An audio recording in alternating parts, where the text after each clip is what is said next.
Hello guys, magandang gabi. Nandito ako ngayon sa Barangay Dos. So kumuha ako ng piso wifi kay Kapitan, busy Kapitan. Meron tayong nang nakilala mga tropa, mga bagong subscribers, mga bagong viewers, ayan, mga supportahan natin yan. Baka meron kayo babatiin, idol? Ayun, ayan, mga support natin dyan.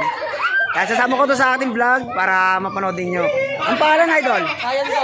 Ayan, shoutout nga pala sa tropa natin kay Ryan. Tabi ko sa inyo. Ayan, ikaw, idol. Ang pangalan mo? Ken. Yan, shoutout nga pala kay Ken. Yan, baka may babating ka. Mayroon kang may girlfriend? Wala. Yan, single. Ma'am, baka may babating kayo, ma'am. Ayan kaya birthday. Ano ba birthday po siya? Birthday nga pala ang tropa. Yun. Yan, happy birthday sa idol. Ang pangalan? Azir. Yan, shoutout sa mga tropa. Barangay Dos to, di ba? Yan, shoutout nga pala sa mga tropa natin Barangay Dos dyan. Sige, idol, salamat ha. Thank you. Thank you. Okay, thank you. Baka ikaw may papating ka. Paisama natin sa vlog natin dyan. Wala. Ikaw, idol, alam mo ang pangalan nyo? Simon. Jomar? Simon. Simon, yan. Sobrang salamat sa inyo sa suporta. Thank you, idol. Okay, thank you.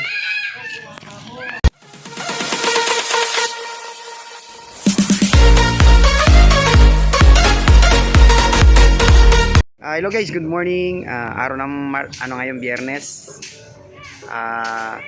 May mga bumisita sa atin dito, mga tropa din. Kada Biyernes po na, ma'am, no? Kada Biyernes andito po sila din.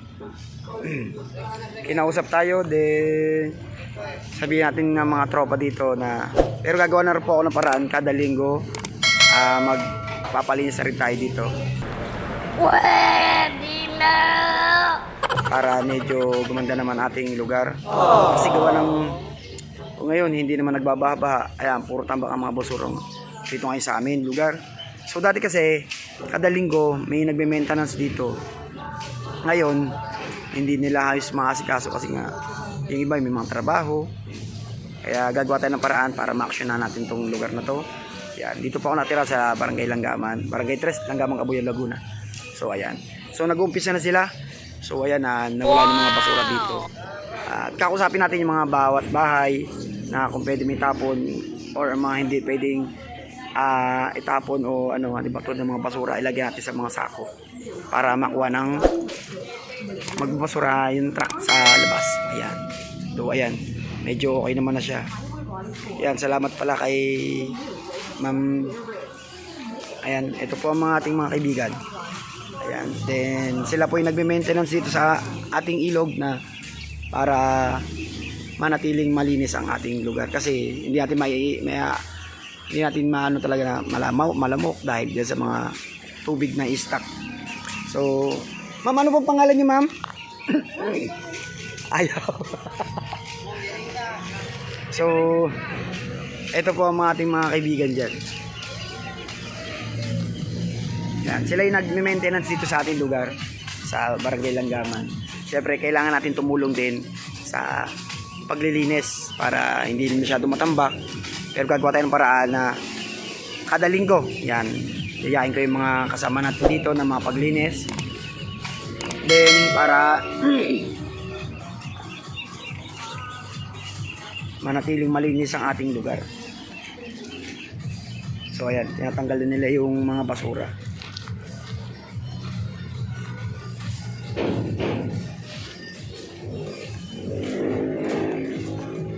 Yan, salamat po sa mga ating mga kaibigan dyan na masisipag na naman nagtatrabaho. Yan, para sa ating bayan. At syempre tutulong na rin tayo. So gagawa na rin ng paraan kada linggo